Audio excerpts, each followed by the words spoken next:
দুনিয়াটা, এখানে কোনো ন্যায় পাওয়া সম্ভব নয়। কি পাওয়া সম্ভব নয়? ন্যায় পাওয়া সম্ভব নয়। একটা উদাহরণ দিই, বুঝতে পারবেন। ধরেন একজন ব্যক্তি 10টা মেয়ের সঙ্গে জেনা করে, ধর্ষণ করে মেয়েটাকে হত্যা করে দিয়েছে। ওই ব্যক্তি 100 মানুষের কাছ থেকে প্রায় 10 কোটি টাকা আত্মসাৎ করে দিয়েছে। ওই ব্যক্তি একটা স্কুলে ঢুকেছে, যতগুলো ছোট ছোট বাচ্চা, ছোট ছোট শিশু ছিল, তাকে হত্যা করেছে বন্দুক দিয়ে।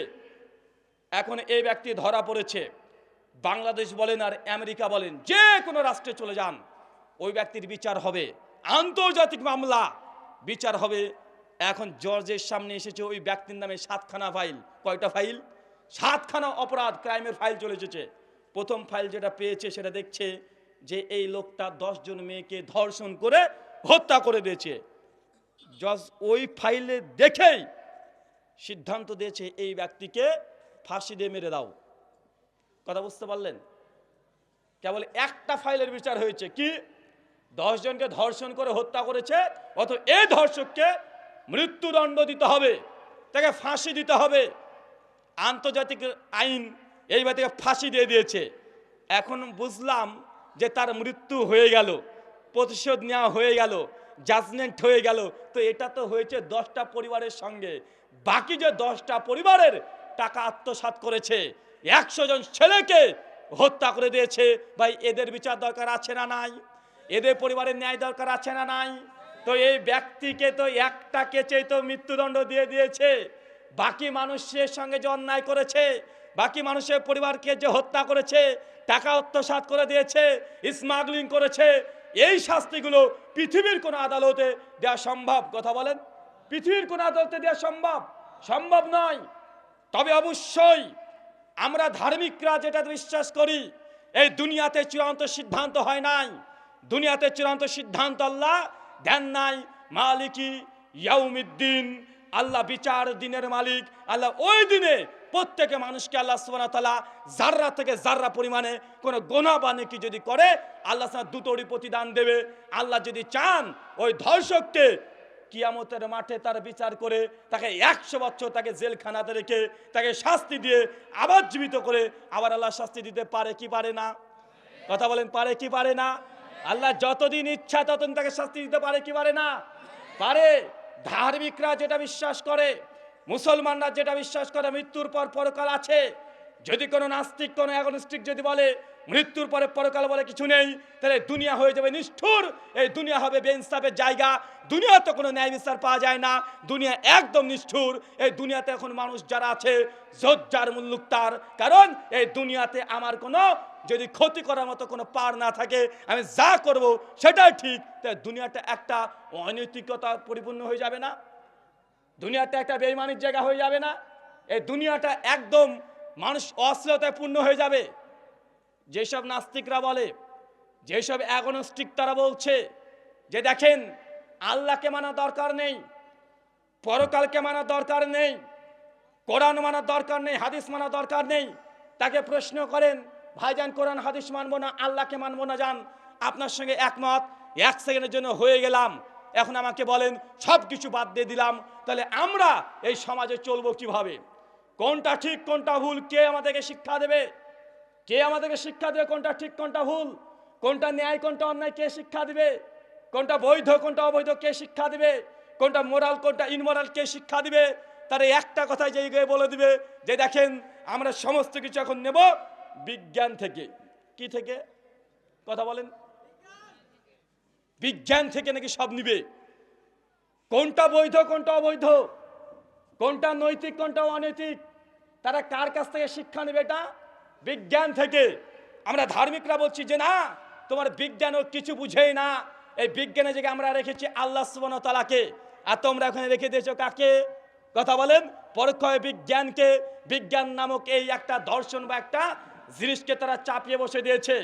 আমার তাদের কাছে একটা প্রশ্ন, যারাই বলবে আল্লাহকে দরকার নেই, পরকাল দরকার নেই, স্রষ্টাহীন আমরা জীবন চালাতে চাই, তাদের কাছে প্রশ্ন করে দিবেন ধর্ষণ করা যে খারাপ, ধর্ষণ করা খারাপ না ভালো? ধরেন আপনাদের বাংলাদেশের সবচেয়ে বড় নাস্তিক হেঁটে যাচ্ছে, ওর বোনকে নিয়ে, 18-19 বছরের বোন। আর একজন নাস্তিক গিয়ে ওর বোনকে ধর্ষণ করে দিয়েছে। এখন বলেন, ও নাস্তিককে প্রশ্ন করবে, বল ধর্ষণ করা ভালো না খারাপ? ভালো না খারাপ? এটা তো ধার্মিকদের উত্তর। এখন নাস্তিককে বিজ্ঞান নিয়ে আসতে হবে, ওকে বলতে অ্যালবার্ট আইনস্টাইনকে তুলে নিয়ে আয়, স্যার আইজাক নিউটনকে তুলে নিয়ে চলে আয়, রিচার্ড ডকিন্স নাস্তিককে তুলে নিয়ে চলে আয়, এসে তুই প্রমাণ করে দে ধর্ষণ করা খারাপ। ধর্ষণ করা কেন খারাপ? পৃথিবীর কোনো বিজ্ঞান বলতে পারবে না। বিজ্ঞানের কাজ এটা নাই যে কোনটা খারাপ কোনটা ভালো এটা নির্ধারণ করা। বিজ্ঞানের কাজ হচ্ছে শুধুমাত্র এটা, বিজ্ঞান বলবে আপনাকে এইভাবে যে দেখেন এই মেয়েটিকে যখন ধর্ষণ করা হয়েছিল তখন তার পেনিসটা 3 ইঞ্চি ভিতরে প্রবেশ করেছিল, এর জন্য তার ব্লিডিং বেশি হয়েছিল, কেমিক্যাল রিয়াকশনের একটু উচ্চ চাপ হয়ে গিয়েছিল, এই জন্য মেয়েটার শ্বাসকষ্ট বন্ধ হয়ে মেয়েটা মারা গিয়েছে। এই ধর্ষণের কারণ বলবে, ধর্ষণ করার কারণে কি কারণে মেয়েটা মৃত্যু হয়েছে এটা বলতে পারে, কিন্তু বিজ্ঞানের এই ক্ষমতা নাই যে ধর্ষণ যে খারাপ এটা বিজ্ঞান প্রমাণ করতে পারবে না। পারবে? কথা বলেন। ধরেন একটা নাস্তিক একটা নাস্তিক হত্যা করে দিয়েছে, একদম মেরে দিয়েছে। এখন এই যে হত্যা করে হত্যা করা খারাপ, তুই বিজ্ঞান দিয়ে প্রমাণ কর, নিয়ে তোর বিজ্ঞানকে, গোটা বিশ্বের বিজ্ঞানকে নিয়ে এসে তুই হত্যা করা যে খারাপ, মার্ডার করা খারাপ, এটা যে অনৈতিক, এটা যে মানে মোরাল না, এটা তুই প্রমাণ করে দেখা। ভাই কেউ করতে পারবে?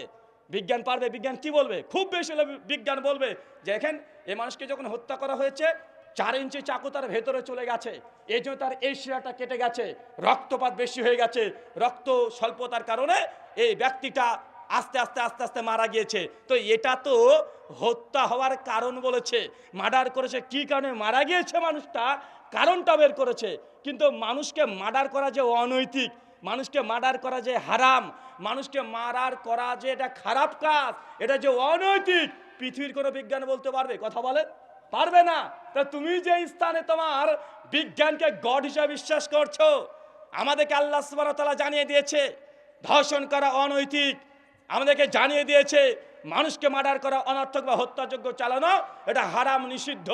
আল্লাহ আমাদেরকে শিক্ষা দিয়েছে, এর মধ্যে বিজ্ঞান খোঁজার দরকার নেই। আমাদের আল্লাহ বলেছে, আমরা বিশ্বাস করে নিয়েছি। তুমি বিজ্ঞানকে যদি বিশ্বাস করো, তুমি এই জিনিসগুলো যে খারাপ তোমাকে প্রমাণ করে দেখাতে হবে। মায়ের সঙ্গে কোনো নাস্তিক যদি জেনা করতে চায় দুজনের সম্মতিতে, এটা যে খারাপ, বিজ্ঞানের বাপ এসে বলতে পারবে? কথা বলেন। খুব বেশি হলে বলতে পারে, খুব বেশি বাতব্বার যারা, দেখেন যদি কাজিনদের মধ্যে সেক্স করা হয় সেক্ষেত্রে জেনেটিক্স প্রবলেম হতে পারে, আগত সন্তান তারা পঙ্গু হতে পারে জিনগত কারণে। জান, আমি বললাম যে ওই নাস্তিক ও শুধু বাচ্চা নেওয়ার জন্য শারীরিক সম্পর্ক করবে না, এনজয় করার জন্য করবে, বিভিন্ন প্রোটেকশন নিয়ে করবে, জাস্ট এনজয়। এখন বল, বাপ মানে মা আর ছেলের সঙ্গে সম্পর্ক ফিজিক্যাল যাওয়া এটা যে নৈতিক না অনৈতিক, তোর বাপ বিজ্ঞানকে ডেকে নিয়ে এসে প্রমাণ কর এটা খারাপ। ভাই বোনের সঙ্গে খারাপ আচরণ করবে, খারাপ কর্ম করবে, জেনা ব্যভিচার করবে, পৃথিবীর কোনো বিজ্ঞান এটা খারাপ প্রমাণ করতে পারবে? কথা বলেন, কেউ পারবে? এটা বিজ্ঞানের ফিল্ড নয়। সম্মানিত সুধী, আপনাকে এই কথাগুলো বলে বোঝানোর এতটুকু চেষ্টা করলাম, বিজ্ঞানের বাইরেও অনেক কিছু আছে। বিজ্ঞান যেখানে টাচ করতে পারে না, বিজ্ঞানের জ্ঞান সেই জায়গাতে কাজে লাগে না। বিজ্ঞান তো কাজ করে শুধুমাত্র পদার্থ নিয়ে, মেটার নিয়ে, এই ফিজিক্যাল ওয়ার্ল্ড নিয়ে তারা কাজ করে। পদার্থ ছাড়া তারা কোনো খবর দিতে পারে না। মৃত্যুর পর যে জীবন, পরলৌকিক জীবন, পরমার্থিক জীবন, এই জীবন সত্য আছে, যে না থাকে এই দুনিয়াতে ন্যায় অন্যায় বলে কিছু থাকার কথাই না, একদম অনুচিত হয়ে যাবে। আল্লাহ সুবহানাহু ওয়া তাআলা মুসলিম উম্মাহকে এই কথা বোঝার তৌফিক দান করো। সকলে পড়ি আল্লাহুম্মা আমিন।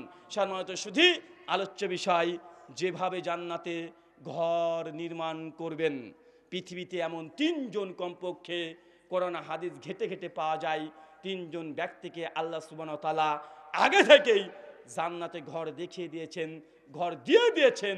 3 জনের এমন ব্যক্তির কথা আছে, কেউ বলতে পারবেন নাম কি? জি, কে বলেছেন? ওয়ালাইকুম আসসালাম। আচ্ছা, হবে না, চাচা আগে চান্স আছে না না দেখতে হবে। চাচার বয়সে কে আছে?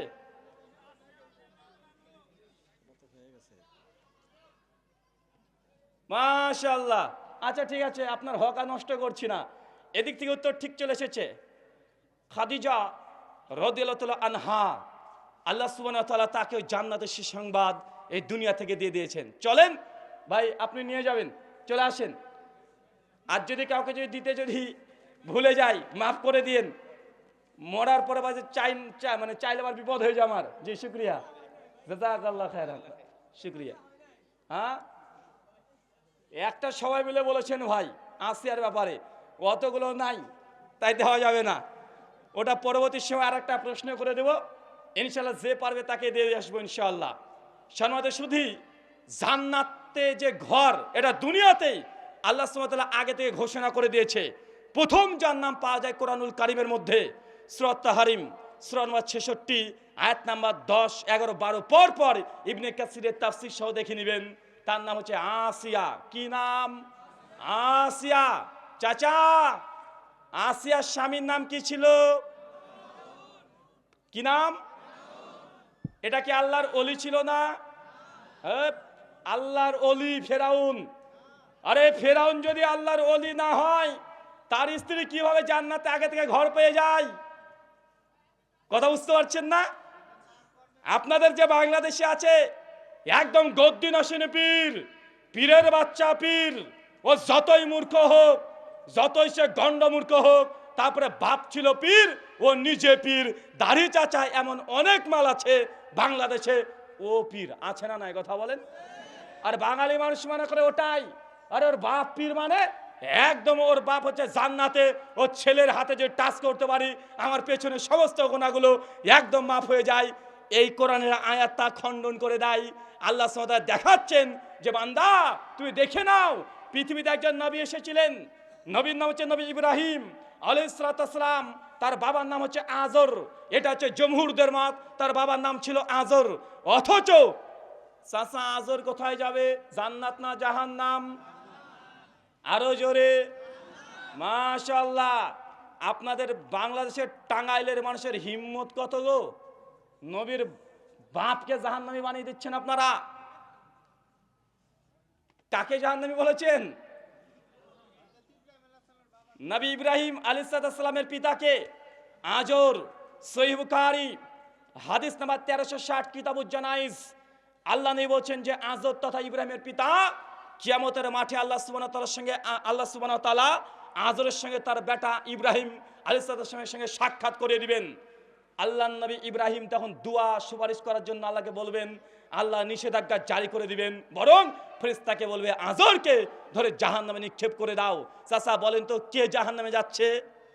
কে জাহান্নামে? আজর বললে পরিচয়টা কেমন লাগছে? বলে দেন নবীর বেটা, নবীর পিতা জাহান্নামে চলে যাচ্ছে। এই ঘটনা আবার উল্টে গেছে অন্য একটা জায়গাতে।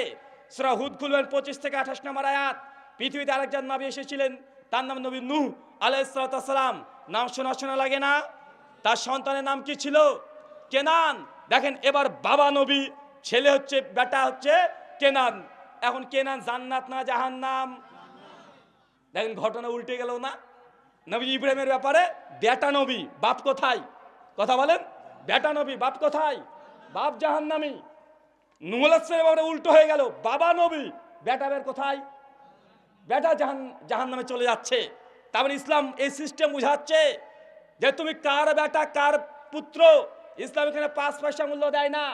দুনিয়াতে অনেক জায়গাতে এটা আছে, মানুষের মধ্যে স্বজন প্রীতি আছে যে আমার ছেলে মানে, এটা পীর সাহেবের ছেলে মানে এ একদম জান্নাতি, এটা অমুক মন্ত্রীর ছেলে মানে যত বড় অপরাধ করুক না কেন মাপ আছে। অথচ ইসলাম বলছে যে না, যে অন্যায় করেছে সে সাজা পাবে, যদিও সে নবীর সন্তান হোক, নবীর বাপ হোক, তারপরে মাপ আল্লাহর কাছে নাই। এটা হচ্ছে ইনসাফ, এটা ইসলামের ইনসাফ। নবী নূহ আলাইহিস সালাম, নবী লূত আলাইহিস সালাম, তাদের দুজন স্ত্রী কোথায় যাবে? জাহান্নামে। একদম সূরা তাহরিমে 10 নম্বর আয়াত ঝলঝল করছে একদম। একবার পড়ে দেখেন, জাহান্নামে যাবে আল্লাহ কোরআনে বলে দিয়েছে। কার স্ত্রী? লূত এবং নূহ আলাইহিস সালামের একদম স্ত্রী। এটা পুরুষ মানুষের কাছে সব চাইতে একদম কোনো বাধা বিপত্তি থাকে না। কার কাছে? নিজের স্ত্রীর কাছে। মার কাছে কিছু জিনিস গোপন থাকে, বাবার কাছে গোপন থাকে, ভাইদের কাছে গোপন থাকে, কিন্তু স্ত্রীর কাছে একজন নামে স্বামী স্ত্রী একজন অপরজনের সঙ্গে কোনো পর্দায় থাকে না, সব কিছু উন্মুক্ত। তারপরেও একজন নবীর স্ত্রী হওয়ার পরেও জাহান্নামী, অথচ ফেরাউনের স্ত্রী সে জান্নাতি, তো জান্নাতি, জান্নাতে ঘর পাবে আল্লাহ আগে দেখিয়ে দিয়েছেন। তার মানে ইসলাম সম্পর্কের 5 পয়সা মূল্য দেয় নাই, ইসলাম দিয়েছে ইমান তাওহীদ। যার আছে সে ফেরাউনের স্ত্রী হোক আর যেই হোক না কেন, আল্লাহ সুবহানাহু ওয়া তাআলা তাকে প্রতিদান ইনশাআল্লাহ দিবেন। এটা হচ্ছে ইসলাম। মুসনাদে আবি আলা হাদিস নাম্বার 6437, শেখ শুআইব আরনাউত, হোসেন আসাদ দারানি রাহিমাহুল্লাহ, দুজন সনদের মান হাসান আলী গয়রি বলেছেন। এই আয়াতের তাফসির করতে গিয়ে আবু হুরায়রা বলছেন যে ফেরাউনের স্ত্রী যখন মূসা আলাইহিস সালামকে হক মেনে নিয়েছে, ফেরাউন যখন একথা শুনে নিয়েছে খুব রেগে গেছে। তার সঙ্গ পাঙ্গকে দিয়ে আসিয়ার উপরে অত্যাচার করার জন্য প্রতিদিন সকালবেলায় 4খানা হাতে পেরেক আর পায়ে হচ্ছে 4খানা পেরেক পোতা হতো। আসিয়া আলাইহিস সালাম কঠিন ধৈর্য, আল্লাহ সুবহানাহু ওয়া তাআলার কাছে কোনো অভিযোগ নাই, প্রতিদিন নির্যাতন করা হচ্ছে। ফেরাউন তার নিজের স্ত্রীকে সঙ্গপাঙ্গ দিয়ে নির্যাতনের পর নির্যাতন করে যায়। প্রতিদিন 4টে করে টোটাল 16টা পেরেক তার হাতে পায়ে লাগানো হয়। আমাদের সমাজে একটু কাউকে যেটা মশাতে কামড়ে দেয়, কত প্রোটেকশন বা আছে না নাই কথা বলেন, মশার কামড়ে আমরা সহ্য করতে পারি না।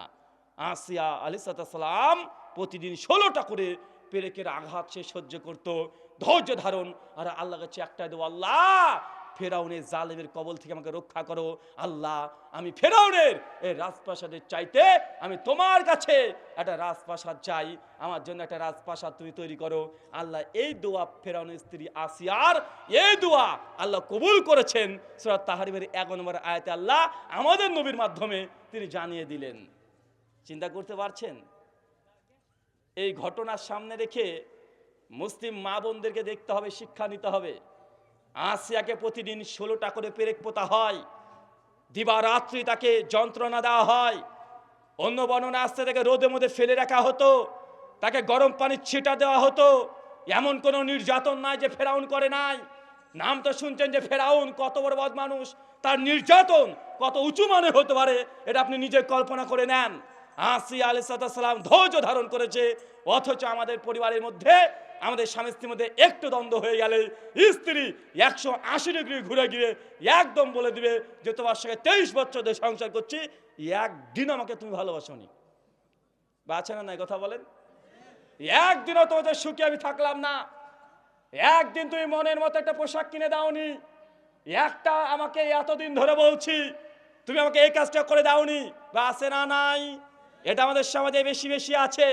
আর আমারও মনে হয় পৃথিবীতে যতগুলো নারী আছে, নারীগুলোকে নিয়ে গবেষণা করেন, 2-4টে নারী বাদ দিয়ে মানে সবাই তার স্বামীর প্রতি এই অভিযোগটা আগেই করে যে সে যত বড় ও হোক না কেন ওই সে বলবেই, যত বড় সাইকুল হাদিসের বউ হোক না কেন, যত বড় আল্লাহর অলি হোক না কেন, জীবনে একবার না একবার হঠাৎ করে বউ বলে দিবে যে তুমি আমাকে সুখে রাখলা না। বা আছে না নাই কথা বলেন? মানে এত বড় সঙ্গে সঙ্গে সঙ্গে সঙ্গে নাশুকরি হয়ে যায়। আছে না নাই? আছে। আল্লাহ সুবহানাহু ওয়া তাআলা আমাদের মেয়েদেরকে তুমি বোঝার তৌফিক দান করো, সকলে পড়ি আল্লাহুম্মা আমিন। তার মানে এই নয় যে মেয়েদেরকে আমি অপমান করলাম, মেয়েদেরকে অপমান করি নাই। আল্লাহর নবী মেয়েদেরকে যে সম্মান দিয়েছে, পুরুষরা চেষ্টা করলেও মেয়েদের সম্মানের জায়গাতে যেতে পারে না। পৃথিবীর যতই নারীবাদী আন্দোলন করুক না কেন, তারা যতই বলুক না কেন, নারীদেরকে আমরা সম্মান দিয়েছি। আল্লাহ নবীর একটা কথা, মায়ের পায়ের নিচে জান্নাত, এই কথা এই সাহিত্যের ভাষার ওপরে পৃথিবীর কোনো সাহিত্য একে টপকে ওপরে যেতে পারবে এটা হয় সম্ভব নয়। ভাই সম্ভব কথা বলেন? 1400 বছর আগে যে সে মানুষকে মানুষই মনে করতো না, ওই সময় আল্লাহ নবী বলে দিচ্ছেন মায়ের পায়ের নিচে জান্নাত। এই একটা ছোট্ট বাক্য গোটা বিশ্ব জগতের যত নারীবাদী আছে, যত ফ্যামিনিস্ট আন্দোলনকারীরা আছে, তাদের একদম আদর্শকে, আইডিওলজিকে এক হাদিস দিয়ে পায়ের নিচে পিছিয়ে দিয়েছে ইসলাম 1400 বছর আগে। আল্লাহ সুবহানাহু ওয়া তাআলা আমাদের মুসলিম মা বোনদেরকে কথাগুলো বোঝার তৌফিক দান করো, সকলে পড়ি আল্লাহুম্মা আমিন। সর্বত শুধু এর চেয়ে আসিয়ার কথা গেল, 2 নম্বর আরেকজনের কথা পাওয়া যায়, সেটা খাদিজা রাদিয়াল্লাহু তাআলা আনহা। নাম শোনা শোনা লাগে চাচা? ইনি কে বলেন তো? মুমিনদের মা, আল্লাহ নবী আলাইহিস সালামের প্রথম স্ত্রী। এখানে একটা জিনিস প্রচলিত আছে। চাচা বলেন তো, আল্লাহ নবী যখন প্রথম বিয়ে করে তখন বয়স কত ছিল? কত বছর? 25। মাশাআল্লাহ। খাদিজা রাদিয়াল্লাহু আনহার বয়স তখন কত ছিল? কারা কারা 40 বললেন? হাত তোলেন আরো জোরে।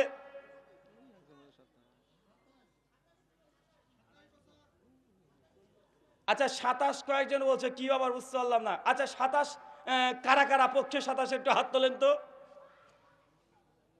একজন দুজন, 27 28। মাশাআল্লাহ। চাচা এই তিনজনই ঠিকই বলছে, বাকিগুলো ভুল। আপনি যে এতদিন শুনে এসেছেন যে আল্লাহ নবী যখন খাদিজা রাদিয়াল্লাহু আনহার সঙ্গে বিয়ে করেছিল তখন তার বয়স ছিল 40, এই ঘটনা এটা সঠিক নয়।